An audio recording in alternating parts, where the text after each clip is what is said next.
¿Qué hay, Alfredo? ¿Cómo han estado? Muy bien, doctor, aquí pues estudiando y trabajando en esto de SEIC y toda la cosa. ¿Está bien? ¿Usted cómo está? No, todo bien, todo bien. Digo, no sé, dijo Ania, yo le pedí que les comentara un poquito. A mí la cuestión del trasplante se me hace muy padre, la parte técnica, por supuesto, y a ustedes, bueno, pues se me hace muy interesante, digo, se les hace muy interesante, ¿verdad? La sangre y todo eso, ¿verdad? Como tal. Pero yo le decía a Ania que a mí más que eso se me hacía muy importante que conocieran cómo es el ámbito del trasplante, cómo es Y digo, te lo digo ahorita mientras llega la demás gente, ahorita voy a volver a repetir esto mismo, Claro, llega un poquito más de gente, pero yo lo que le decía a Ania es que a mí me parecía que podíamos hacer dos sesiones. Esta es la primera, que vamos a hablar un poquito de los donantes y del principio del trasplante, historia y algo, y ya la siguiente ya vemos sangre y vemos ya más cosas ahí que les llamen la atención, ¿no? O sea, más en el sentido de, de la técnica quirúrgica que ustedes querían ver, claro, ¿verdad? sí, me parece perfecta esa idea, como que aprender las bases primero y ya después Así es. enfocarnos un poquito más en el procedimiento. Sí, pues sí, si les platico nada más, la anastomosis portal y la de la cava y la de la arteria y la de biliar, pues a lo mejor no entienden mucho, muy bien por el nivel en el que están, ¿verdad? Por supuesto que después lo harán conforme vaya pasando su entrenamiento, pero sí quería como que sentar un poquito las bases y que entiendan un poquito de qué se trata, de qué son los donadores, qué tipo de donadores hay, etcétera, etcétera. Y luego ya la siguiente, pues si nos dedicamos nada más a técnica quirúrgica y fotos y videos y todo ya más enfocado. Excelente, me parece bien. Muy bien, Fernando. ¿En qué año van ustedes? Yo O soy a mis tres. tercer año. Muy Sí. bien, muy bien, muy bien, muy bien. Y más o menos los demás ahí que se conecten, más o menos irán por el mismo año, ¿verdad? Supongo. Sí, algunos, bueno, los de la mesa, la mayoría son emis 4 y los demás creo que sí, sí son más chicos, emis 1, emis 2. De Ah, vez muy en cuando bien. se conecta algún emis 5, pero es un poco raro. Ok, ok. ¿Y esta iniciativa viene que de la mesa directiva o es algo de alguien Pues como de que ustedes? yo soy el encargado de ver las conferencias, organizarlas, ¿no? Y pues se me ocurrió que estaría padre pues tener una plática de trasplante, ¿no? Porque a veces es como que mucho procedimiento quirúrgico y todo, pero no, creo que no hemos tenido una de trasplante, ¿no? No, ni la van, Creo. hasta el M5, cuando lleguen Sí. conmigo. Pero sí es súper importante. Y por eso yo quería empezar con esta plática que vamos a tener hoy. Vamos a echar aquí una hora más o menos.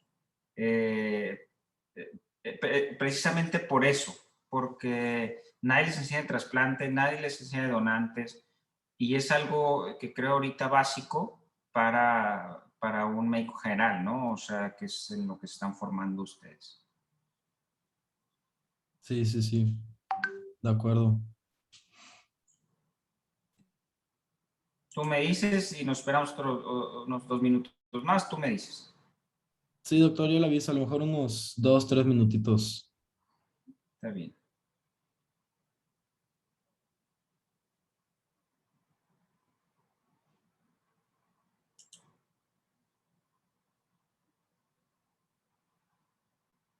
Ahí se ve, ¿verdad? Ahí ven todos, ¿verdad? Mi pantalla. Sí, doctor.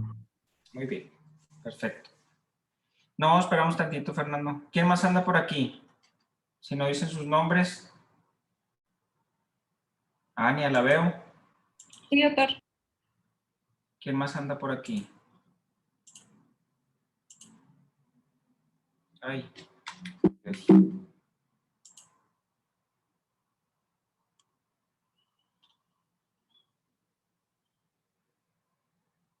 Me parece que hay puros semis abajo, doctor. No, hasta ahora no hay nadie conocido. no, por eso, pues ahí que nos digan cómo se llaman y vamos adelantando un poquito. Yo soy Daniela y soy EMIS 4. Muy bien, Dani.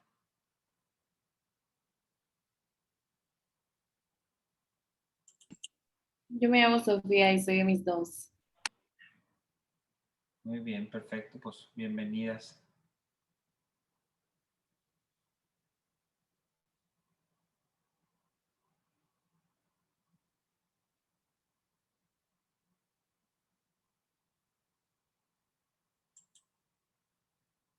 ¿Cómo Yo les ha soy ido? Valeria Velarde. Perdón, también soy mis 2. Muy bien, Valeria. Gracias.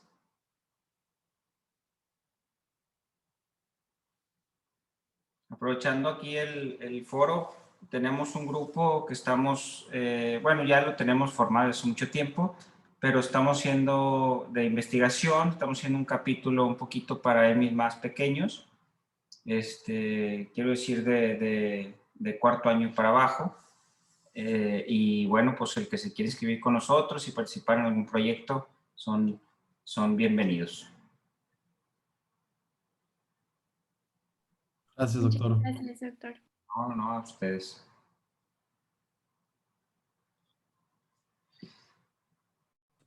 Pues, ¿qué te parece? Empezamos, Fernando. Sí, sí, doctor, ya. Para no, digo, ya Pues, que se vaya metiendo la gente, no pasa nada. sí, claro. Y los que estamos, bueno, pues aprovechar lo que estamos. A mí no me importa si es uno o son 100. Creo que la información que yo quiero transmitirles es importante para una persona o para 1 millón. Entonces, vamos empezando y si se van juntando, que bueno, al cabo del principio es pues algo ahí de historia y eso que tenía yo. Claro. Este, Pues muy buenas tardes a todos. Tenemos aquí al doctor Eduardo Flores Villalba. Se graduó de la carrera médico cirujano en el 2002 y hizo la especialidad de cirugía general en el programa de residencias médicas en el San José del 2004 al 2009. También tiene una subespecialidad en cirugía hepática y trasplante realizada en el Hospital Clínico de Barcelona. Está acreditado por el Consejo Mexicano de Cirugía General y es profesor adjunto del Departamento de Cirugía del Hospital San José. Doctor, todo suyo. muy bien, pues muchas gracias, Fernando, y por la invitación. Muchas gracias a todos los que se conectaron. Vamos a tratar de hacer esto pues un poquito ameno, ¿verdad? Y me gustaría que sea algo participativo, si así lo pueden hacer. Siempre empiezo con esta diapositiva en la cual muestro las quimeras, ¿verdad? Y esto lo pongo porque desde siempre pues, se ha mostrado una fascinación por el cómo poner una parte de una persona, animal, etcétera, a otra, ¿no? Las quimeras, como ustedes saben, mitológicamente, pues lo que querían hacer era un animal, ¿verdad? O una quimera, como se llamó, perfecto, ¿no? Entonces le ponían, iban juntando piezas de cada uno de los animales que mitológicamente tenían ciertas atribuciones. Entonces el león, ¿verdad? Siendo el más fuerte, con el cuerpo del león, la serpiente como la sabiduría, la cabra como un animal que aguantaba mucho, el águila, ¿verdad? Que si ven las piernas son de águila. Entonces, bueno, juntaban ahí un poco los animales tratando de hacer un ser perfecto, siendo un animal. Bianque también, él era eso hace 2000 años, más de 2000 años, perdón. Bianque era un filósofo chino que se decía que era médico. Pues era un curandero. Entonces, por supuesto, no había médicos como tal, pero él decía que podía trasplantar un corazón de una persona a otra y viceversa. Y él lo hacía con el afán de que el corazón de una persona de poca voluntad, pero mucha inteligencia, por ejemplo, y la otra persona con poca inteligencia, pero mucha voluntad o viceversa, los podía intercambiar y entonces ser una persona perfecta.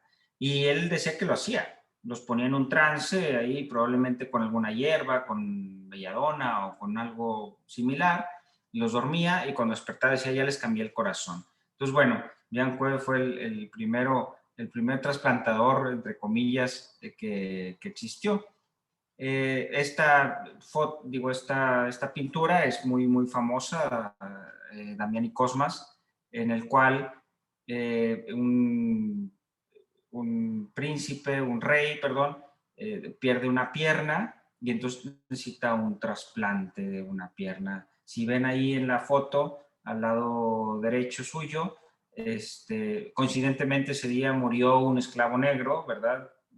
Coincidentemente porque creo que no fue por causas naturales, y entonces iban a trasplantar la pierna de un esclavo a él. Lo hicieron, es una teoría, es una leyenda, murieron los dos, ¿verdad? Obviamente, murió el esclavo de que le cortaron la pierna y murió él. Pero se supone que Damián y Cosmas son los santos patrones del trasplante, y eso es lo que ejemplifica esta pintura, ¿no? Como algo histórico. Thomas Tals, él es el padre del trasplante hepático. Él inició en 1963, hizo el primer trasplante, el cual no tuvo buenos frutos, pero bueno, un genio, ¿verdad? Un genio en su época y un genio hasta que falleció. Él estuvo en la Universidad de Colorado, en Denver, y fue el primero que fue el que hizo el primer trasplante de hígado en el mundo, y el primer trasplante después exitoso 4 años después. Y otra figura, ¿verdad? Es Roy Calne, él todavía vive, y él hizo el primer trasplante hepático en Europa, ¿no? Entonces son dos personas que marcaron época, tanto en Estados Unidos, ¿verdad?, como en Europa. Por supuesto, más tarde pues, se lleva todos los galardones por ser el primero y por todo lo que hizo después. Él fallece el 5 de marzo del 2017, y siempre pongo esta diapositiva pues como un dato de un honor, ¿verdad?, al maestro del trasplante hepático. Él fue un investigador, por supuesto. Él hizo posible el trasplante hepático técnicamente. Él, bajo su grupo, se inventaron las técnicas que veremos en la siguiente sesión. La técnica de un trasplante total versus técnica de piggyback, se llama, lo veremos después. Y también de los inmunosupresores que marcaron una época grandísima. Eso fue el mayor descubrimiento para el trasplante. Thomas Tals presenta su artículo en 1981, la ciclosporina, después de que muchos años se usó acetropina, con resultados, híjole, pues ahí un poquito, pues que no eran los óptimos, ¿verdad?, que se querían. Se descubre la ciclosporina con el grupo de Thomas Tals, y en 1981 fue ya el boom del trasplante hepático sobre todo, y de los trasplantes en general. Después, en 1991, él también participa en su grupo con el aprobamiento del tacrolimus, que es otro de los inmunosupresores que se utilizan ahorita, es el más usado en el trasplante tanto renal como hepático. Pero bueno, es una persona, un genio, ¿verdad?, que marcó época, y es al que le debemos ahorita muchos de los avances, no solo en el trasplante hepático, sino en los trasplantes en general, para que sea lo que es el día de hoy. No recuerdo los años específicamente, pero en su carrera en general, él se dedicó también a investigar, como les decía anteriormente. Tiene más de 25,000 citas en artículos en revistas indizadas. Entonces, bueno, se dice que en la época de su carrera, en la que, bueno, todavía sigue operando, pero que se dedicaba un poquito más a investigación, publicaba un promedio de un artículo diario, más o menos, eso es. Entonces, bueno, pues obviamente una persona que vale la pena mencionar, tiene una autobiografía bonita. Si quieren leerla, luego les paso el dato del nombre del libro. Este no tiene nada que ver con el trasplante hepático, pero siempre me gusta ponerlo. Es el del primer trasplante de corazón, Christian Barnard y Hamilton Nacke. Y me gusta ponerlo porque es una historia padre. Hay una película inclusive de esto. Y la historia es que, bueno, esto fue en 1967 en Sudáfrica. Entonces imagínense el apartheid, ¿verdad? El problema que había en ese momento con el racismo, con todo lo que esto conllevaba. Las personas afroamericanas o de color negro no podían ser doctores, no podían ser médicos, inclusive no podían tener ni siquiera trabajos dignos. Y Christian Barnard, bueno, pues un médico, un cirujano cardiovascular que bueno, pues él hizo su trabajo a lo largo del tiempo para hacer el primer trasplante de corazón. Entonces, obviamente, con muchas de las investigaciones, tenían que empezar pues, con procedimientos en in vitro, luego animales pequeños, luego animales medianos y luego pues ya en humanos, ¿verdad? Esto ha sido así y así es. Hay muchas asociaciones pues que no están muy de acuerdo con eso, pero al final pues es necesario desde mi punto de vista personal. Y entonces, bueno, Christian Barnard pues tenía un laboratorio con animales, con perritos, y hacían trasplante de corazón entre los animales, ¿no? ¿Para qué? Para finalmente poder hacerlo en humanos. Y entonces Christian Barnard, digo, Hamilton Aki estaba ahí, era un jardinero de la Universidad de Sudáfrica. Él ahí cortaba el pasto, arreglaba las flores y todo. Y total, un día estaba Christian Barnard con sus ayudantes, con sus cirujanos, con los fellows, etcétera, y no tenían quien limpiara los corrales de los perros ahí, ¿no? Entonces lo vieron por ahí cortando el pasto y todo, y lo vieron que pues, como que se asomaba de repente ahí a ver qué estaba pasando. Entonces le hablan, le dicen, oye, ¿puedes venir? Y fue, oye, ¿nos puedes limpiar aquí los corrales y todo?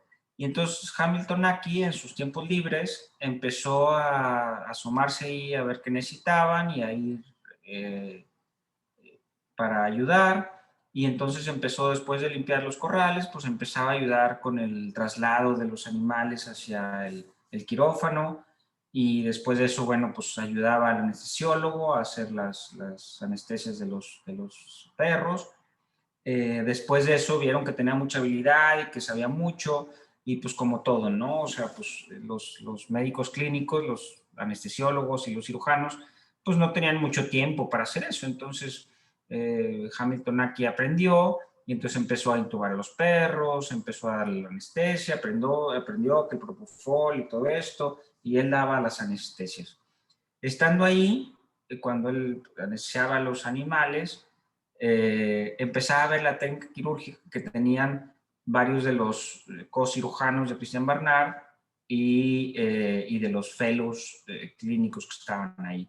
Y entonces él empezó a ver que unos eran buenos y otros eran no tan buenos, y empezó a ver por qué algunos funcionaban y otros no. Entonces les empezaba a dar tips a unos y a otros de qué era lo que tenían que hacer. Y dice, es que, ¿sabes qué? El doctor tal es así, y entonces mejor, ¿por qué no le cortas aquí? O ¿por qué no haces técnica y todo? Y entonces empezó a avanzar. De tal suerte que después de eso él empezó a hacer las procuraciones de los animales para el trasplante de corazón experimental que existía en ese momento. Entonces él empezó a hacer todo eso y, digo, tuvo una habilidad grandísima. De hecho, en una biografía de Christian Barnard, él dice, Hamilton aquí tenía más habilidad que yo como cirujano. Entonces él empezó a hacer eso. Entonces, bueno, llega el momento crucial en el cual hay un donante de corazón y hay un receptor de corazón. Entonces, dice la leyenda, porque esto nunca se ha probado, nunca se ha aceptado que haya sido así, nadie sabe si fue cierto o no. Yo he leído muchísimas biografías de esto. Hay unos que dicen que eso no existió, otros dicen que sí. Pero bueno, el punto es que llegó el momento y que Hamilton aquí fue e hizo la primera procuración de órganos, de un corazón, perdón, en el mundo. Esto nunca fue aceptado porque vuelvo a lo mismo, el apartheid y en Sudáfrica en ese tiempo pues obviamente nadie iba a aceptar que pasó eso, no hay fotos porque él no podía salir en las fotos, no podía salir nada. Y bueno, fue el primer trasplante en 1967 de corazón, que fue bien. Hamilton aquí, pues bueno, tristemente, como muchas de estas personas, falleció con un sueldo pues de alguien jubilado, de un jardinero. Se le dio un nombramiento de título de medicina honoris causa posterior a su muerte, se le dio a la familia. Pero bueno, siempre me gusta contar esta historia porque es algo que creo que forma mucho parte del trasplante y de todo lo que se vivió y de la lucha que hubo y que no tiene nada que ver a veces ni siquiera con la medicina o la cirugía, sino con nuestra historia como seres humanos, ¿no? Entonces, bueno, no tiene nada que ver con el hígado, yo lo sé, pero bueno, siempre me gusta contar esta historia porque se me hace algo, pues, que es bonito comentarlo en una película, no recuerdo el nombre, pero bueno, por ahí si la ven, es interesante. Un poquito de anatomía del hígado, no me voy a detener mucho, no es una clase de anatomía. El hígado se divide anatómicamente en dos lóbulos, el lóbulo izquierdo y el lóbulo derecho, y están divididos por el ligamento falciforme, como lo ven en la figura de su izquierda. Sin embargo, funcionalmente esto no es así. Esto es anatómicamente, ¿ok? Pero bueno, justo en medio del hígado pasa por detrás la vena cava, que la pueden ver, bueno, tanto en su izquierda como en su derecha, y eso pasa por una línea que se llama línea de Cantley. La línea de Cantley va justo por detrás de la cava, va entre el lecho vesicular. ¿Ven mi flecha?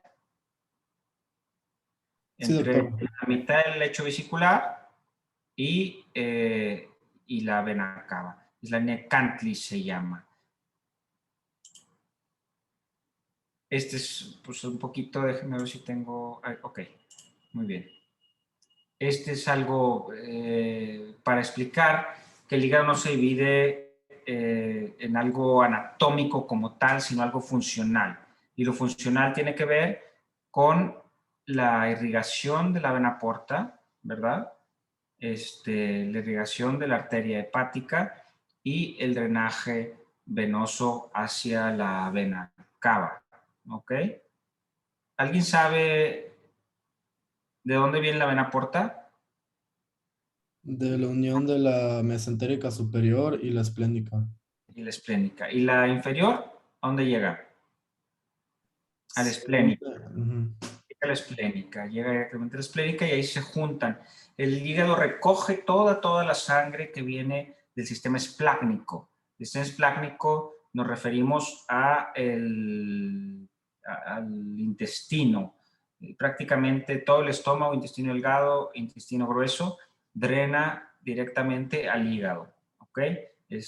Hay dos sistemas venosos que llegan a la aurícula derecha, y uno es el sistema esplácnico, como les digo, y el otro es el sistema venoso periférico, que es el que viene de las piernas, los brazos, la cabeza, etcétera. Toda esa sangre, como ustedes saben, pues llega aquí a la aurícula derecha del corazón. Pero entonces lo que veíamos ahorita, que es un diagrama anatómico meramente, no tiene nada que ver con la anatomía funcional que tenemos del hígado. Entonces, este es un poquito la anatomía funcional, ahorita lo vamos a ver un poquito mejor, y nosotros dividimos para fines prácticos, para fines tanto de enseñanza como de diagnóstico y terapéutico, nosotros dividimos el hígado en 8 segmentos, ¿ok?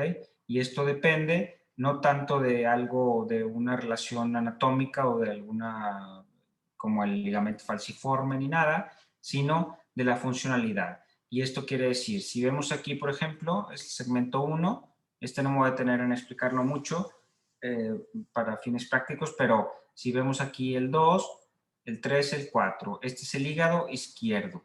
Todo esto es el hígado izquierdo, ¿sí? 1, 2, 3 y 4 es el hígado izquierdo. Y cada uno de estos recibe una rama portal, una rama hepática y un drenaje hacia la cava. Y el hígado derecho es el segmento 5, 6, 7 y 8, que de igual forma, como ven aquí, recibe una rama portal, una arterial, un drenaje biliar.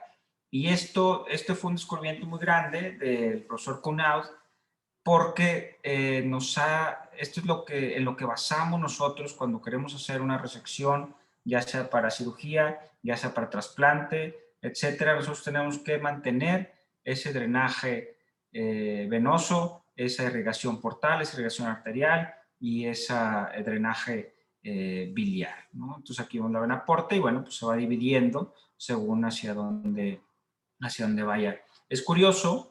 Si ven aquí, y eso es importante para el trasplante, es muy importante, saber que el hígado, sobre todo de donante vivo, que el hígado izquierdo, que corresponde más o menos al 40% del volumen hepático. ¿Alguien sabe cuánto pesa un hígado, más o menos? A ver, búsquenlo ahí.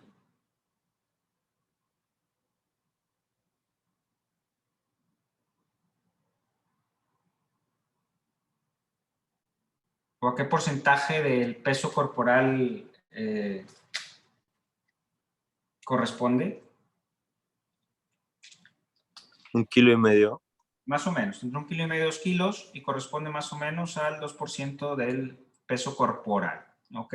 Eso es sumamente importante para el trasplante, sobre todo de donante vivo, porque tú tienes que garantizar un cierto número, que después lo vamos a hablar, tienes que garantizar que ese hígado va a ser suficiente para las funciones que necesita. Entonces, bueno, el 40% corresponde al hígado izquierdo y el 60% al hígado derecho, ¿ok? Pero si se dan cuenta, aquí al hígado izquierdo, que son segmentos 1, 2, 3 y 4, tiene 2 venas de drenaje. El hígado derecho solo tiene una. Si lo pueden, el esquema es muy ilustrativo. Aquí pues vienen algunas venitas, ¿verdad? Que vienen del izquierdo hacia el 8 y hacia el 5, pero esas son inconsistentes. Pudiesen no existir. Entonces, hay que tener cuidado, sobre todo en el trasplante de donante vivo, hay que tener cuidado porque el hígado derecho solo tiene una vena de drenaje. Y eso lo hablaremos la próxima semana o cuando organicemos la siguiente sesión y ya hablemos propiamente del trasplante de donante vivo. Pero es importante que tengan esta imagen en mente porque el drenaje venoso, a pesar de que el hígado izquierdo es menor, tiene más drenaje que el hígado derecho. Esto, digo, es únicamente para ilustrar lo mismo. La sangre que viene del sistema esplácnico, que llega, se junta con la esplénica, la mesentérica superior, la inferior, la superior, la aporta y entonces se distribuye y todo va a dar a la vena cava. La función, no me voy a meter mucho en eso, creo que tienen profesores mucho más expertos que yo en fisiología, y bueno, lo único que quiero ilustrar aquí, para no detenerme mucho en esto, es el sistema como funciona el hígado y la sangre que llega a él. Funciona en parte como son sinusoides hepáticos, es decir, no son venas como tal, son caminitos por los que pasa la sangre, pero no hay resistencia. No hay una válvula como en las venas ni nada, es simplemente la sangre que fluye libremente. Y esto es muy importante, no para la cuestión de esta plática, pero sí, por ejemplo, para los pacientes con cirrosis hepática, porque cuando se cierran estos caminos, la sangre ya no puede pasar. Entonces, si ven por aquí, por ejemplo, están los sinusoides y todo está alrededor de una vena central. Los amarillitos, estos que se ven aquí, son hepatocitos. Entonces llega la vena porta o la parte de la vena porta que corresponde, la arteria y el conducto biliar. Entonces la sangre pasa por aquí. Aquí hay un montón de células que esas sí participan mucho en el trasplante. Ahorita vamos a ver un poquito al final la función sin meternos tampoco en tanto detalle. Y fluyen libremente a través de entre los hepatocitos. Los hepatocitos lo que hacen es agarran alguna sustancia y metabolizan y liberan otra, etcétera, entre ellas la bilis, y luego ya toda la sangre va a la vena central y esta vena central va a dar al corazón. ¿Ok? ¿Dudas hasta aquí?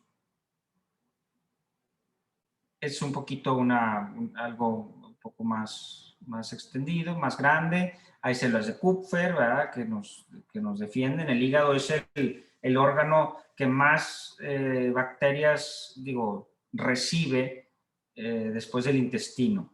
¿Ok? Entonces tiene que tener un sistema muy bueno de filtro y de defensa, ¿no? Entonces hay mucho de lo de Kupfer. Este es el sinusoide, ¿verdad? Vemos aquí la vena porta o la rama de la vena porta y la arteria hepática se juntan y van a la vena central.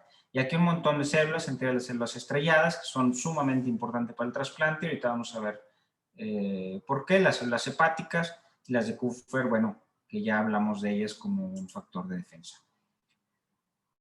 Hablando de tipos de trasplante, hay autotrasplante, cuando el donador y el receptor son el mismo individuo, piel, hueso, vasos, médula espinal, sangre ahora, ¿verdad? Se usa mucho que tú vayas a donar tu sangre y luego te la pongan si necesitas alguna cirugía. Isotrasplante, cuando uno de los receptores son gemelos idénticos univitelinos. Esto es muy raro que suceda esto. Se hizo en trasplante, o se hace de repente en trasplante riñón, pero es muy difícil porque habitualmente son enfermedades con una base genética y si uno está enfermo, el otro también. Pero bueno, el primer trasplante renal que se hizo fue de gemelos idénticos. Allotrasplante o homotrasplante, cuando son de una misma especie, no genéticamente idénticos, que eso es lo más común, eso es lo que hacemos actualmente. Ya sea donante vivo o donante de muerte encefálica, pues eso es lo que hacemos actualmente. El xenotrasplante o heterotrasplante son especies distintas. El mayor ejemplo pues, son las válvulas cardíacas que se usaron mucho tiempo porcinas en humanos. Actualmente sí hay mucha investigación al respecto.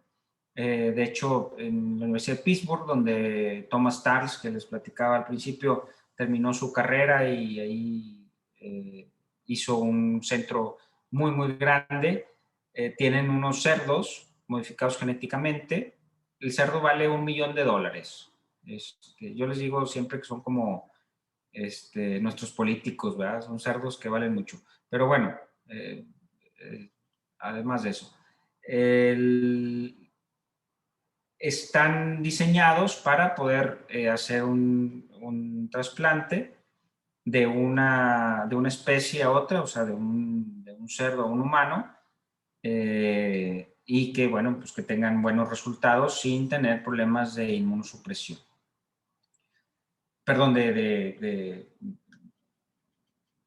rejection, ¿verdad? De rechazo. En Japón, los trasplantes son... está prohibido que la gente done. Entonces, no hay donación en Japón.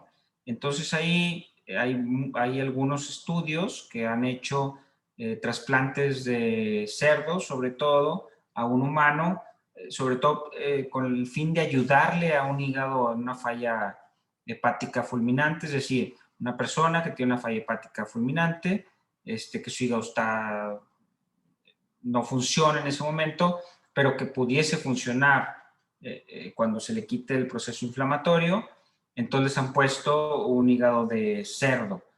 No ha funcionado del todo, de hecho, bueno, no ha funcionado. El reporte que yo me acuerdo que leí más común, el que más duró fueron 21 días con un trasplante de cerdo. Pues no es lo que queremos, ¿verdad? Y si me preguntan mi opinión, yo creo que primero van a llegar los órganos hechos de forma artificial, ¿verdad? Por biotecnología, a que podamos usar órganos de algún animal. Pero bueno, Eso es como se dice ahorita, son los términos de los tipos de trasplantes. Supongo que en algunos años le voy a tener que poner aquí otro número en los que vengan de biotecnología. Respecto a lugares de colocación, ortotópico y heterotrópico. Ortotópico es cuando se coloca en el mismo lugar. No sé si me pueden decir alguno. Ortotópico con el hígado. Hígado. ¿Qué más? Hígado, ¿qué más? ¿Qué más creen que se tengan que quitar y poner en el mismo lugar? Pulmón. Riñón, Pulmón, ¿qué más? riñón, Riñón, no. ¿Qué más? Corazón. Corazón, claro. Pero bueno, el heterotópico es, por ejemplo, el riñón o el páncreas, que no tiene que ir exactamente donde está el otro, porque lo único que necesitas es una vía de entrada y una vía de salida. Entonces, conectándolo a una vena y una arteria, eso va a funcionar. El ortotópico tiene que ver mucho con dos cosas. Una, el lugar anatómico. Si le quitas dos pulmones a alguien, ¿dónde le van a caber dos pulmones que no sea en el tórax? Pues en ningún lado, ¿verdad? Y obviamente tiene que ver con su relación con el corazón y pues que hay que hacerlo en ese lugar, ¿no? El corazón, pues obviamente igual, pues tienes que tenerlo en relación directa con los pulmones. El hígado lo podrías poner donde quieras y a lo mejor cabe. El problema no el problema, pero lo que pasa es que cualquier trasplante de hígado que hagas tienes que quitar el hígado que existe ahí porque está dañado. Entonces, pues bueno, pues lo vas a poner en el mismo lugar y además porque no cabe en ningún otro lado. Ya dijimos, pesa 2 kilos el hígado, o sea, no cabe en ningún otro lado. El riñón, a diferencia del riñón, que es heterotópico, ese sí se puede poner en un lugar extra y lo que hacemos es habitualmente poner en la pelvis. Es como hacemos el trasplante de riñón.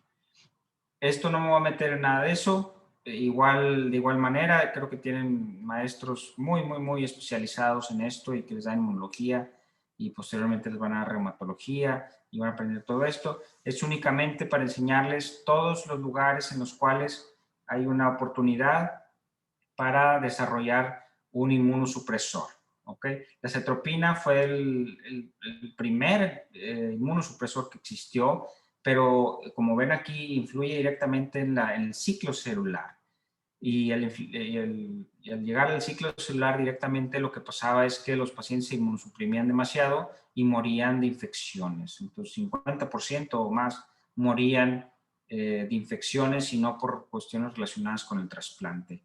Actualmente, y digo, no es para que se lo aprendan ni nada, bueno, para mi clase cuando les den NM5 sí, pero ahorita ciclosporina y tacrolimus son inhibidores de la calcineurina, se llaman, y son los inmunosupresores más utilizados actualmente para los trasplantes, ¿no? Y son algo, no me voy a meter en detalle, pero bueno, son muy selectivos, mucho más selectivos que los otros que planteamos.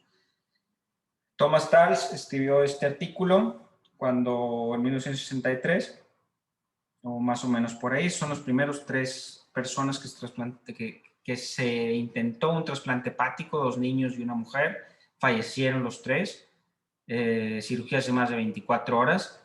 Después la semana que entra o cuando veamos la otra clase vamos a ver la diferencia que hay ahorita. Ahorita yo en mi entrenamiento en Barcelona tenía un maestro que hacía un trasplante de hígado en 3 horas y media.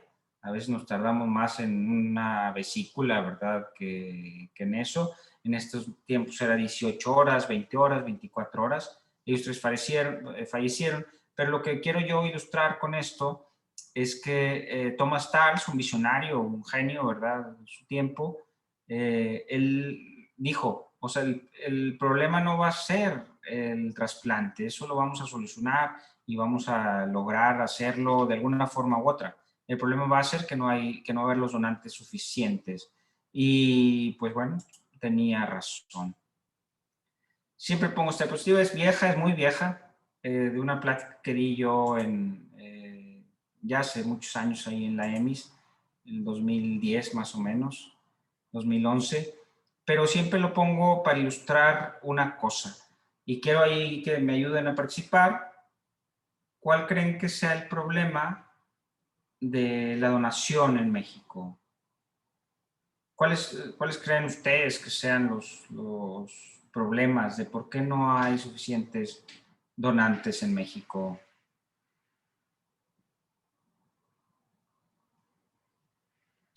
La cultura alrededor de la donación. Cultura alrededor de la donación. Muy bien. Muy bien, ¿qué más? No sé si también puede ser que haya infecciones hepáticas que impidan generar como alguna donación.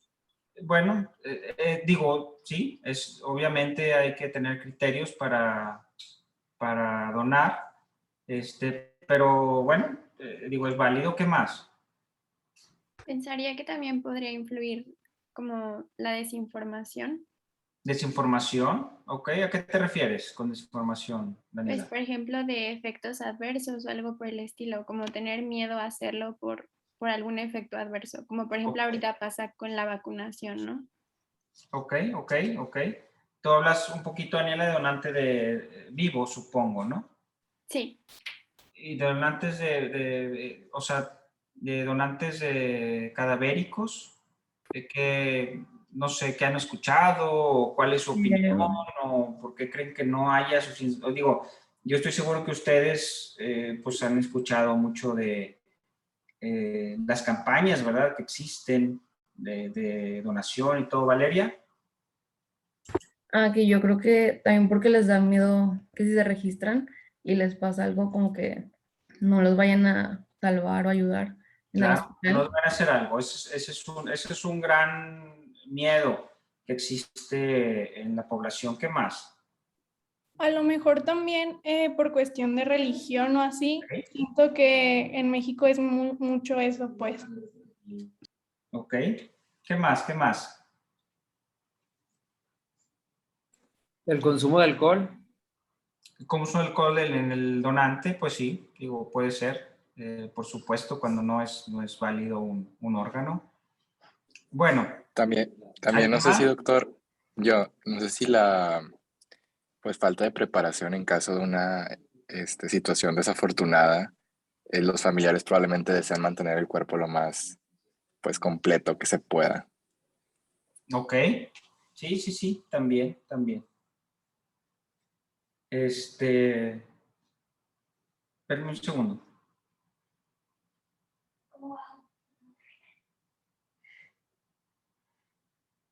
Ahí voy. Permítame un segundo, discúlpenme.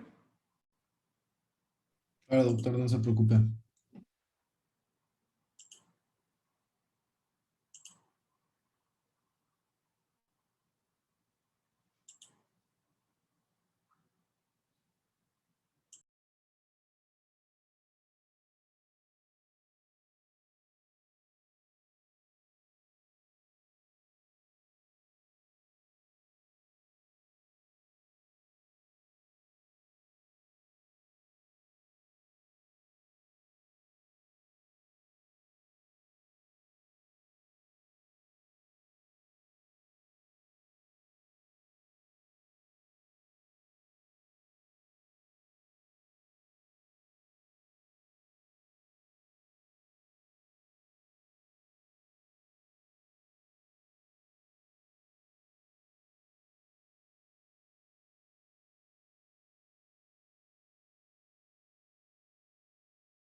Perdón, discúlpenme.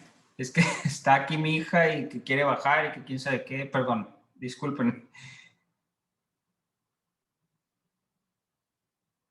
no pasa nada, doctor. Perdón. Bueno, estábamos en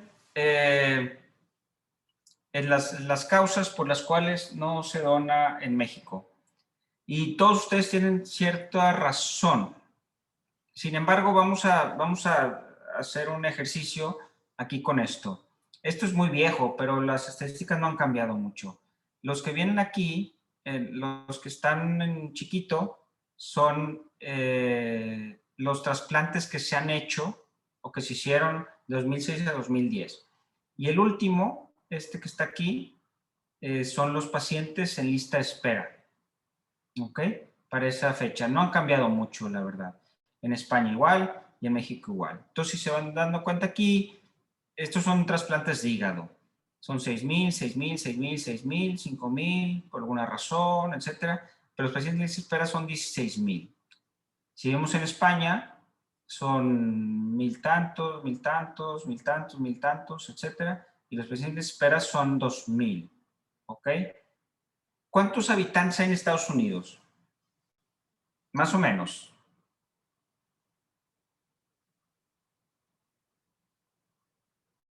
Alguien más o menos así al tanteo. Son 250 millones, más o menos, por cerrar el número en algo. ¿En México cuántos habitantes hay? Como 120 y algo millones. Más o menos, 125 vamos a ponerle, ¿verdad? La mitad de Estados Unidos. ¿Y en España cuántos hay? 80 millones, más o menos. Vamos ahí a redondearlo para facilitar los cálculos. Eso quiere decir que si hay 16,000 pacientes en lista de espera para un hígado en Estados Unidos y Estados Unidos tiene el doble de las personas de México, ¿cuántos pacientes debería haber en lista de espera en México? Pues la mitad, 8,000. ¿Y cuántos hay? 338. ¿Ok?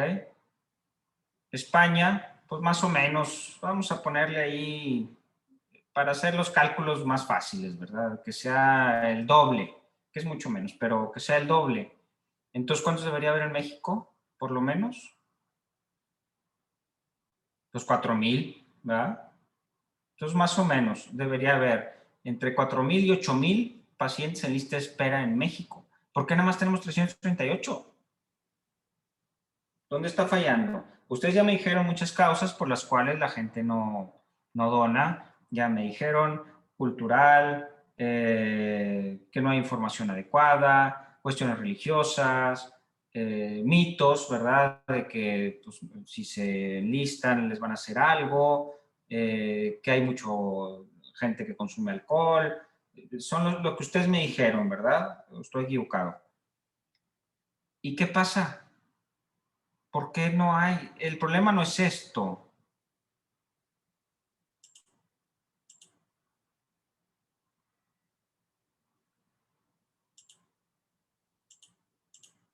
El problema no es esto. El problema no son los trasplantes que se hicieron.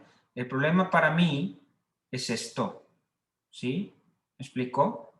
O sea, de acuerdo a este número, aquí debería haber 8,000. Independientemente si hicieron 100 o si hicieron 10 o si hicieron 5,000. Debería haber 8,000 pacientes aquí. ¿Por qué no hay 8,000? ¿Por qué hay 340? Tal vez los requisitos para entrar son, o sea, la lista son muy específicos o... ¿Tú crees que sea más difícil? Y estoy jugando de abogado al diablo. Digo, si les contesto las cosas, está más para cuestionar y por qué. ¿Tú crees que los requisitos en México sean más estrictos que en Estados Unidos? Y por eso no. No, no, pero, o sea, podría ser... Ahora, Perdón. nada, habla tú. Adelante, adelante. Solo iba a decir que yo creería que más bien es cuestión de que no se están registrando el número de personas que necesitan un trasplante. Gracias, gracias. Esa es la razón. ¿Y por qué? ¿De quién es la culpa? ¿De la gente? ¿De la gente que está mal informada? ¿De la gente que no tiene cultura? ¿De la gente que bebe? ¿De la gente que... ¿Qué más dijeron por ahí? ¿La gente religiosa? ¿No sería por falta de recursos socioeconómicos? Esa es una razón, es muy grande, Alfredo, y ahorita volvemos a eso. Esa es una razón. muy grande. Pero ¿de quién es la culpa? Yo siempre le llamo a esta plática de quién es la culpa. ¿Por qué no hay más pacientes en lista de espera? ¿Quién pone los pacientes en lista de espera? ¿Se ponen solos? ¿Van y dicen yo tengo cirrosis y dónde me anoto?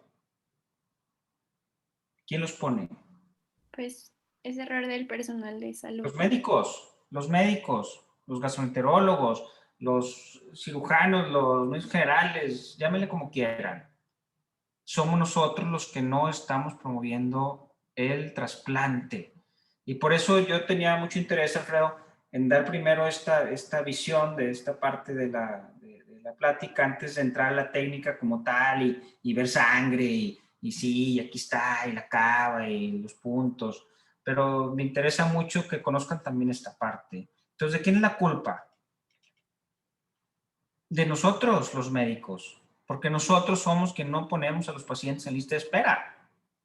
Si nosotros nos ponemos en lista de espera, pues nunca va a funcionar esto. Cuando Ania sea secretaria de salud y vaya y digo, y vaya a la conferencia mañanera con López Obrador, porque probablemente vaya a seguir estando López Obrador en ese momento, ¿verdad? Bueno, y entonces le diga, señor López Obrador, fíjese que tengo un gran problema. O sea, yo escuché al doctor Eduardo decir muchas veces que la culpa, o sea, que necesitamos trasplantes y que se hacen muy poquitos y cómo podemos ayudar y cómo podemos hacer que se hagan más trasplantes en México, en Estados Unidos en tantos, y no sé qué, no sé qué, no sé qué. López Obrador le va a decir enfrente ahí de Alcocer y de López-Gatell y ojalá de Alma Rosa, Marroquín, ¿verdad? En ese tiempo. Le va a preguntar, le va a decir, bueno, está bien, Tania, tienes 2 minutos para exponerme de tu problema. Pues el problema es ese, que no hacemos trasplantes, ¿ok? ¿Cuántos pacientes en México necesitan un trasplante de hígado?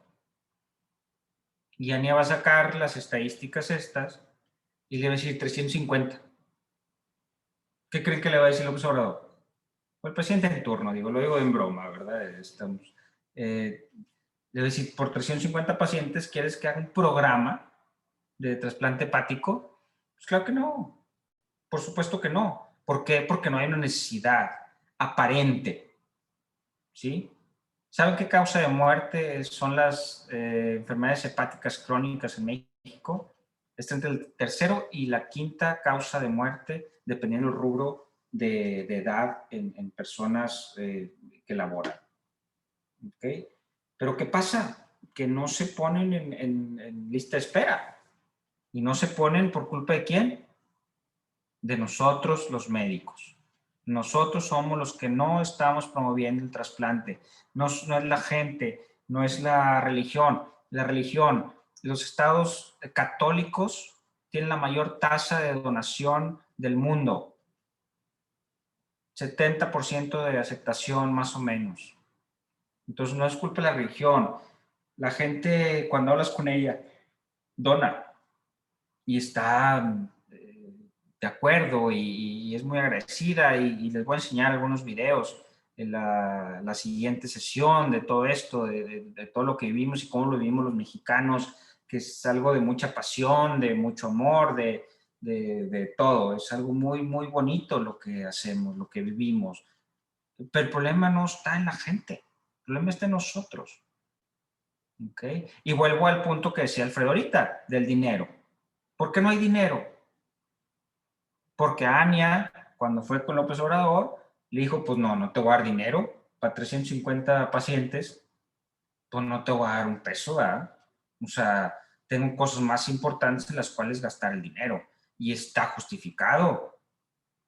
¿Me explico? Si tú llegas y le dices, a ver, es la cuarta causa de muerte a nivel de México y tengo 10,000 pacientes en lista de espera, pues entonces a lo mejor, pues viene, o sea, entonces a lo mejor sí le ponen atención, ¿me explico? Pero la culpa de quién fue? Siempre, este ejercicio lo hago con todos los estudiantes, absolutamente, y todos culpan siempre al, a la falta de cultura, a la ignorancia, lo que ustedes me dijeron. Esas son las respuestas que tengo siempre. Pero la culpa no es esa. Digo, el trasfondo cultural es ese, pero lo que quiero que entiendan es que el problema está dentro de nosotros.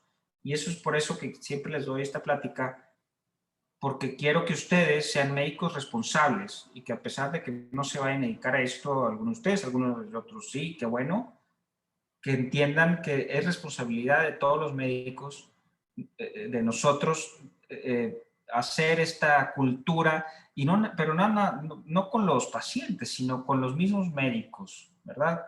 Entonces, bueno, vamos a pasar a cosas Doctor, más. Dime. quería hacerle la pregunta de qué es lo que le impide al médico entonces pues, promover eso, o sea, ¿en qué se beneficia de eso? O sea, ¿por qué no lo hace entonces? No me quería detener mucho en eso, pero mucho es el estigma de que el cirrótico es alcohólico y no merece un tratamiento y que se muera porque se lo buscó. Ese es uno. El otro, pues que no tenemos, y van a ustedes ir al hospital metropolitano y lo van a ver, los médicos internistas, desgraciadamente muchos de ellos, no todos, por supuesto, y hay algunos excelentes, ven a alguien que llega con varices y es alcohólico. Pero es que no ha tomado nada. No. Entonces es mentiroso. Y hay pacientes que están mal diagnosticados y que no les ofrecen ni siquiera algo para, o sea, ni siquiera una oportunidad de hacerlo. Y lo otro, ya lo dijo Alfredo, y obviamente es el aspecto económico, pero independientemente si se puede realizar o no, yo creo que todos los pacientes que necesiten un hígado se deberían de poner en una lista de espera. Ok, en todo el mundo se trasplantan pacientes, por ejemplo, digo, con hepatitis C, que es la causa más común, y alcohol. Son las dos más comunes. Ahorita ya está entrando mucho el hígado graso, la obesidad, y después pues ya le siguen otras causas, ¿no? Pero a nadie le dan la oportunidad de poder estar en una lista de espera. Son desahuciados de inicio. Yo he visto pacientes en mi consultorio que llegan y me dicen, es que yo fui al seguro y fui no sé dónde, y fui no sé dónde, y de 51 años, y pues me dicen que no, pues que tengo cirrosis, pero pues que ya. Y cirrosis que no tiene nada que ver con alcohol. Entonces, es una cultura médica que tenemos que cambiar, ¿verdad? Tiene que ver con recursos, claro que sí, pero los recursos no se van a mover a menos que se cree una necesidad. Y por eso es el ejercicio que hicimos de cuántos pacientes están en lista de espera, ¿no? No sé si respondí tu pregunta. Sí, doctor, gracias. Hay varios tipos de donantes: muerte encefálica, donante vivo, para cardíaca, trasplante domino. Vamos a revisarlo así rápido, nada más digo, son interesantes. Muerte encefálica es una pérdida irreversible de la función cortical, pero pues que todos los demás órganos siguen funcionando adecuadamente. No me quiero meter mucho en detalles de diagnóstico y nada, pero es un problema cortical. Aquí también, y sí voy a hacer el paréntesis, aquí también hay un problema que también tiene que ver con los médicos. Los médicos no, en México, pues alguien lo dijo, ¿no? Tenemos cierta religión y el 90%, 95%, no sé cuántos, somos católicos. Y entonces, pues es la Virgencita de Guadalupe y yo le llamo la cultura del milagrito. Entonces, llegan los pacientes, espero no ofender a nadie, porque no mi intención es simplemente exponerles un punto. Llegan los pacientes graves con, por ejemplo, una hemorragia cerebral de todo el hemisferio izquierdo y parte del derecho. Entonces llegan urgencias y llega un neurocirujano y entonces lo ve y dice, no, pues la verdad es que pues, tiene muy pocas probabilidades de vivir. Y entonces la siguiente pregunta es, ¿pocas? ¿Cuánto es poco, verdad? Y entonces dice, bueno, pues 0.1%, ¿verdad? No, pues haga lo que sea necesario para salvarlo, ¿verdad? Aunque ese paciente de entrada sabemos que no se va a, pues que no va a sobrevivir, ¿no? Entonces, ¿qué hacen? Le van y... ¿De qué se mueren los pacientes con un hematoma subdural o una hemorragia subaracnoidea? ¿O qué? ¿De qué se mueren principalmente? ¿O qué les pasa? Fisiológicamente, ¿qué les pasa? Acuérdense que el cráneo es una cavidad pues, que no se expande, ¿verdad?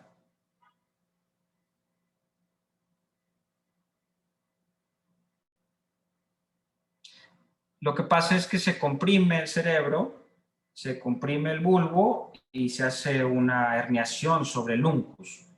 Y eso ocasiona una falta de irrigación hacia la corteza y tiene una muerte cortical, aunque todavía tengan funciones por debajo del uncus, ¿verdad? Del tallo, pues todavía sigue funcionando el corazón y los pulmones y todo, aunque no de manera adecuada, con una corteza que no funciona. Entonces, de eso se mueren habitualmente. Entonces, lo primero que hacen es una muerte cerebral y después de eso ya tienen complicaciones y fallecen de alguna otra cosa. Entonces, llega un paciente así, con una hemorragia, ¿verdad? Y grande y todo, y entonces llega el neurocirujano, no sé, alguno con algún papá neurocirujano, pero bueno, siempre lo digo esto en broma, llegan así flotando, ¿verdad? Los neurocirujanos y vamos a salvar y todo. ¿Y qué le hacen? Lo que hacen es un trépano, ¿verdad? Para descomprimir. Y después de eso, pues lo que pasa es que el paciente ya no hace una herniación del uncus y ya no hace una muerte cerebral. Entonces se pierde un donante. Y se mueren, 100% se mueren, 100%, se los prometo. Se los prometo que 100% se mueren. No hay un 1.01%, no hay. Pero bueno, vivimos regreso a la cultura del milagrito, en el cual, pues, si le rezo a la Virgencita, doctor, ¿cómo ve? No, pues está bien. Entonces sí lo opero, ¿verdad? Entonces se pierden muchos donantes en ese lapso. En España llega un paciente con una hemorragia masiva de algún lado, y no le preguntan a nadie. Ese directamente se pasa como donante. ¿Por qué? Porque se van a morir todos. Todos se van a morir. Pero bueno, aquí vivimos en otra cultura y bueno, respondemos otras cosas. Eso aunado también en algo que voy de acuerdo con lo que decía Fernando hace rato, que en muchos hospitales ni siquiera saben el protocolo para un donante, ¿no? Pero bueno, es todo un círculo que ya platicamos mucho y ya vamos a hablar de otras cosas. El donante vivo es un donante que sigue vivo después de la donación, eso esperamos que pase. Han pasado tragedias en las cuales fallece el donante e inclusive fallece el donante y fallece el receptor, pero bueno, son los tipos de donantes. Donante corazón de donante vivo puede ser un adulto a un niño, ¿verdad? A un adulto se le pone la mitad, como hablábamos hace rato en el principio, 40% el hígado. A un niño se le pone los segmentos 2 y 3, no sé si recuerdan la primera diapositiva, si no la repasan, porque pues es un pedazo pequeñito. Donante split es lo mismo que el donante vivo, pero de un donante de muerte encefálica. Es uno que hicimos ya hace algunos años. Nosotros nos quedamos con esta parte. Se la pusimos a un adulto que está muy bien y los segmentos 2 y 3 que van aquí los mandamos a la 25 y también el niño le fue muy bien. El dominó, esto siempre lo pongo porque se me hace algo que es interesante. Es un paciente con una enfermedad metabólica, polineuropatía amiloidódica familiar, en la cual el hígado no puede procesar metabolizar una sustancia y se hacen unos productos amiloides que van hacia los nervios. Esta enfermedad no se manifiesta hasta los 30 años, más o menos. Entonces, lo que se hace es una persona que tiene esto, de un donante cadavérico, se le pone al paciente y del paciente con este hígado que está perfecto, lo único que hace es no metabolizar eso, se le pone un paciente con cirrosis y pues bueno, el paciente con cirrosis se quita. Este órgano se le pone a alguien que tenga una expectativa de vida menor de 30 años, entonces va a vivir súper bien, no le va a pasar nada en los 30 años. Entonces se llama dominó porque son como las fichas de dominó, ¿no? Que van cayendo, es uno y otro y otro y otro. De estos también a veces hay que hacer trasplante conjunto corazón-hígado. Yo no he hecho ninguno, pero me tocó ver como unos 6. Primero ponen el corazón y luego ya poníamos el hígado. El donante corazón parado, esto personalmente es algo que me gusta mucho. Yo investigué mucho acerca de esto y escribí ahí algunos artículos acerca de esto y se me hace algo apasionante del trasplante. Ahorita les platico más o menos de qué son. Vamos a hablar ahorita del 2 y del 4, pero es un paciente que no tiene muerte encefálica como tal, o a menos que sea el grado, el 4, perdón, pero que tiene una parada cardíaca y entonces pues hay que trasplantar, ¿no? Entonces lo que se hace, ustedes saben, digo, pues los órganos tienen ciertas horas de vida y de eso depende que funcione el órgano, ¿no? Entonces los 2 que les voy a hablar es el donante corazón para controlado. Esto es un paciente que ya no tiene opción de vida, sigue con funciones corticales adecuadas, pero ya nunca se va a poder citar de un ventilador ni nada, entonces, bueno, pues se determina como un donante a corazón parado.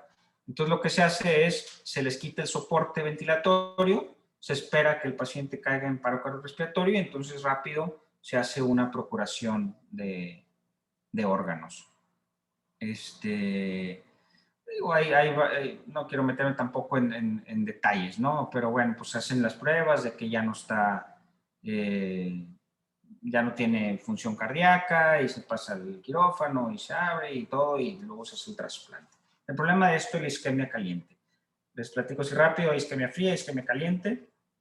La isquemia caliente es cuando no tienes ya circulación en el cuerpo, ni corazón, ni oxígeno, y entonces los órganos sufren mucho con isquemia caliente. Y la isquemia fría es cuando ya lo metes en la hielera y está ahí entre 0 y 3, 4 grados centígrados y entonces ya pueden soportar un poco más dependiendo del órgano. Siempre me gusta platicarles de esto porque en Estados Unidos, pues ya saben ustedes, Grey's Anatomy y ahora cómo se llama la nueva Amsterdam y New Amsterdam y todas esas series, ¿no? De médicos y todo eso que a ustedes les ha haber tocado. Ellos son show, ¿verdad? En Estados Unidos hay que hacer show y hay que hacer una novela de todo. Entonces, los donantes de corazón parado que hacen en Estados Unidos, en algunos lugares, los meten a quirófano y la familia o está dentro, la familia está dentro. O sea, imagínense un quirófano, ¿verdad? El paciente ahí le van a desconectar el tubo hasta que se muera y esperar hasta que se muera. Y está la familia ahí adentro, los cirujanos lavados, esperando, pues, en el momento que se muera, pues, lavar y abrir, y la familia ahí adentro, esperando. Entonces, de repente, no, pues cae en paro, la familia llore y llore, la sacan así los guardias de seguridad, o sea, es una novela, ¿verdad? O sea, lo que pueden ver en Grey's Anatomy sí es cierto. O sea, todo es ahí una novela. Otra es que les ponen una vitrina, una ventana, como los asesinados por pena de muerte, les ponen una ventana y entonces están ahí viviendo y a la hora que caen paro les bajan una cortina y todos llore y llore. Pero bueno, así es Estados Unidos. Pero bueno, esto es lo que hacen, en México no se hace, en México no está aprobado esto aún. Y nos va a faltar mucho, mucho, mucho. Creo que tenemos que agotar otras cosas y tenemos otras cosas que mejorar. Pero bueno, se hace esto y luego se trasplanta. Pero es un donante corazón parado, no es los resultados son un poco menores a los de muerte cefálica. El otro es el donante a corazón parado no controlado porque tú no sabes cuándo cae en paro.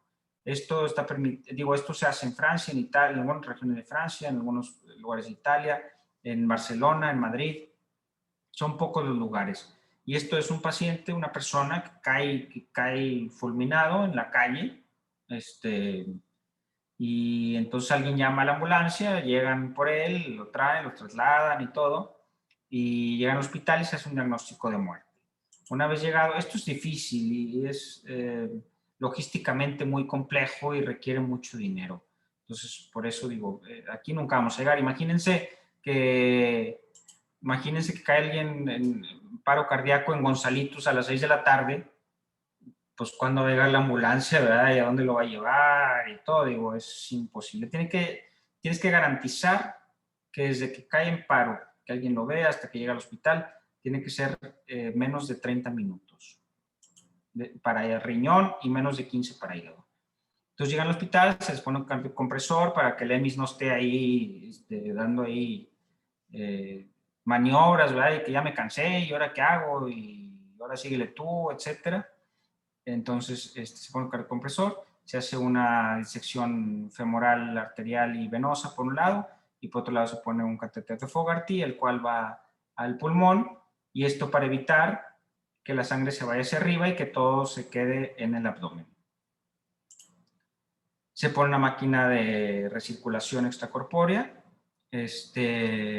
lo cual va por supuesto una bomba, ¿verdad? Que vemos aquí, una oxigenación de membrana, un calentador, y regresa la sangre a 37 grados para que esté recirculando mientras se puede obtener los permisos necesarios, se puede obtener pues lo que sea necesario del quirófano, que se hagan pruebas para ver si los órganos son viables, etc. Es un estudio que hicimos. Se hicieron 400 activaciones del protocolo, 290 canulaciones, que es lo que les comentaba ahorita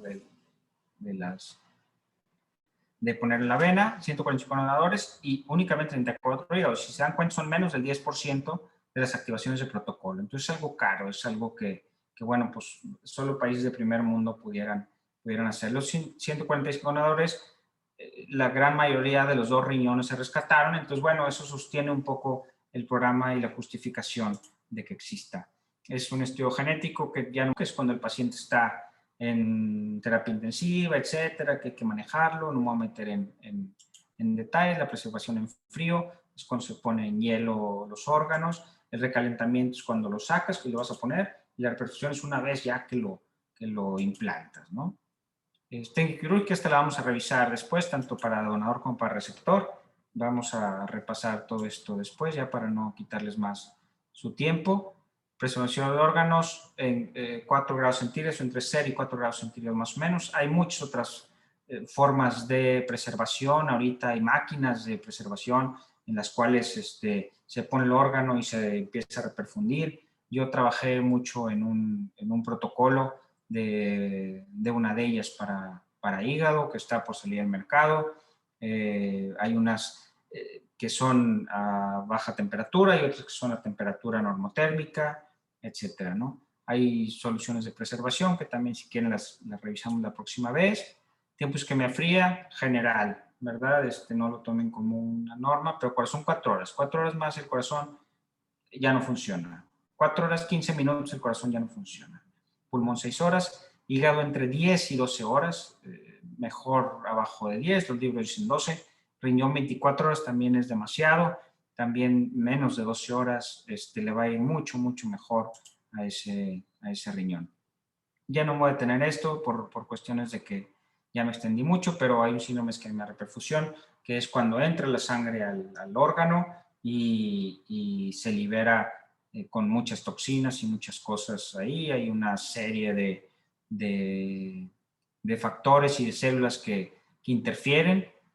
Y bueno, digo, no me voy a detener en eso. Si alguien tiene un interés también particular en esto, yo tengo muchísimos artículos, escribimos ahí, de hecho, un par de artículos acerca de esto, alguna revisión, si alguien la quiere, con mucho gusto se las mando para que la revisen, pero creo que no es ya muy importante para esta plática, ¿no? Las verdes, digo nada más, las verdes son las que ayudan y las rojas son las que no ayudan. Y bueno, pues para llevar el trasplante de órganos existe. Yo sé que ustedes lo saben y ahorita pues con todo lo que existe más, pero esto siempre lo pongo no porque no sepan que existe o no existe, sino por la grafiquita esa que les puse en la cual nosotros los médicos tenemos la responsabilidad de poner a los pacientes en lista de espera y de promover la donación. Los avances médicos creo que se han permitido la realización de cada trasplante con éxito. La inmunosupresión es un mal necesario, que bueno, esperemos que algún día podamos quitarlo. Y hay diferentes tipos de donantes, sin embargo, es aún mayor la necesidad de órganos. Y nada más, ya como último punto, ya para que descansen de mí. ¿Ustedes saben cómo es el proceso para hacerse donantes?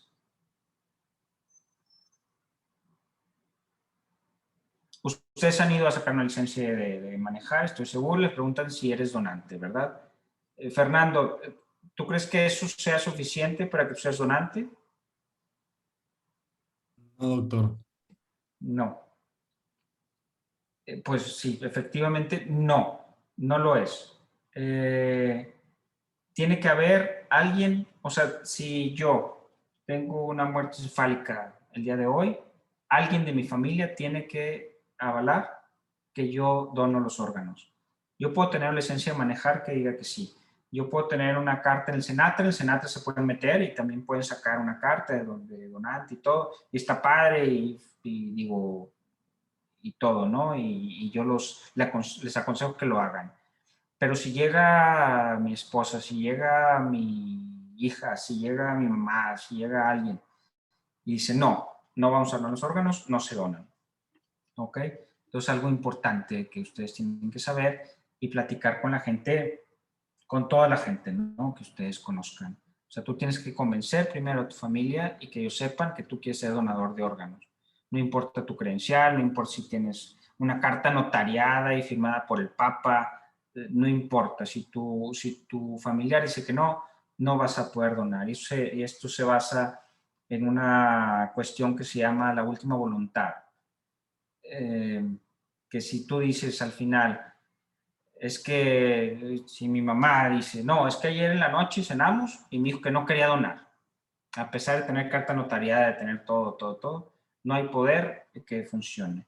Entonces, bueno, es muy importante también eso para que ustedes lo sepan y se oye muy feo, pero pues platicarlo con sus familiares, con sus allegados y todo, y que ellos sepan que ustedes quieren donar o que ellos transmitan esa información de que quieren donar. ¿Ok? Es el último mensaje que les doy. Fui a una plática ya hace muchos años en donde antes se llamaban los donantes de corazón parado y los donantes vivos y etcétera. Se les llamaba donantes de segunda clase. Y yo escuché a un profesor decir que no hay donantes de segunda clase, o sea, que todos los donantes son héroes. Entonces, bueno, pues con eso concluyo. No sé si tengan alguna duda.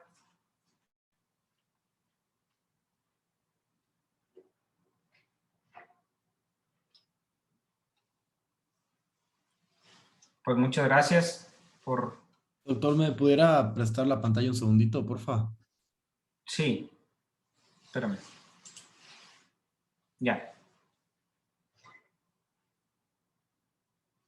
Pues por parte de la mesa de SEIC, doctor, le otorgamos este reconocimiento por esta conferencia que estuvo muy interesante. Muchas gracias a todos los que se conectaron. No, Y pues muchas gracias a gracias, usted, doctor, Fernando, también. por la invitación. Y bueno, pues quedamos pendientes con la siguiente parte, ahora sí ya la de ver sangre y todo eso, que a lo mejor estaban esperando más. Claro, Pero sería perfecto. muy importante que vieran esta parte. Sí, sí, sí. Excelente. Cualquier cosa, pues ahí tienen mi correo y bueno, pues cualquier cosa estoy aquí al pendiente. Muchas gracias, doctor. Buenas noches. A ustedes, Gracias, buenas doctor. noches. Gracias, doctor. Gracias, doctor. Gracias, doctor. Buenas noches.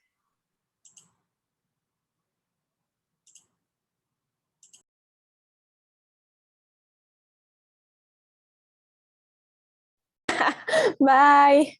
Gracias, muy bien, Alfredo. Gracias, gracias. Bye.